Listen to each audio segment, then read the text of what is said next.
Hello student, तो आज हम लोग लेटर और अल्फ़ाबेट में क्या डिफरेंस होता है उसको समझेंगे। तो नॉर्मल से समझिए, लेटर जो होता है उससे साउंड रिलेटेड होता है और इसमें एक सिंबॉलिक मीनिंग होता है। जैसे हम बोलते हैं ए, तो ए बोलेंगे तो ए को ही रिप्रेजेंट करेगा, बी बोलेंगे तो बी को ही रिप्रेजेंट करेगा, सी बोलेंगे तो सी को ही दिखाएगा। और ए और सी में अंतर होता है, ए हम अलग ढंग से लिखेंगे, बी को हम अलग ढंग से लिखेंगे। उसी तरह हम जेड को अलग लिखेंगे, एस को हम अलग लिखेंगे। जब हम एस बोलते हैं तो एस का साउंड अलग होगा, जेड का साउंड अलग होगा और ए का साउंड अलग होगा।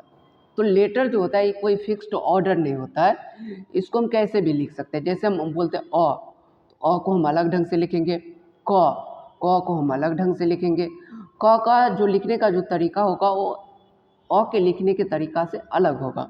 इसी तरह ए का लिखने का जो तरीका होगा वो डी के लिखने के तरीके से अलग होगा। और इसका जब साउंड भी होगा तो दो साउंड भी क्या होगा, अलग होगा। फिर अल्फ़ाबेट क्या होता है, तो अल्फ़ाबेट होता है a set of letter in a fixed order used in a language. एक सेट ऑफ ऑर्डर होता है, इसका एक ऑर्डर होगा। जैसे हम बोलते हैं A B C D E F G H I J K L, इसका एक ऑर्डर है, ठीक है। लेकिन लेटर में कोई ऑर्डर नहीं होता है, ए के बाद हम जेड भी बोल सकते हैं, वाई भी बोल सकते हैं, एस भी बोल सकते हैं, एल भी बोल सकते हैं, एन भी बोल सकते हैं। लेटर में हम कुछ भी बोल सकते हैं। लेकिन जब अल्फ़ाबेट की बात आएगी तो उसका एक फिक्स्ड ऑर्डर होता है, उसको हमको ऑर्डर में बोलना होगा।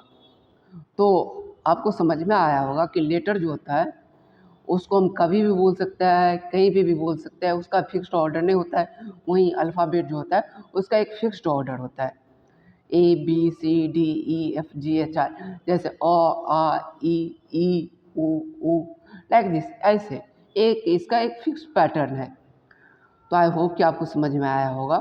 यदि कहीं इशू है तो कमेंट में ज़रूर मेंशन कर सकते हैं। Thank you.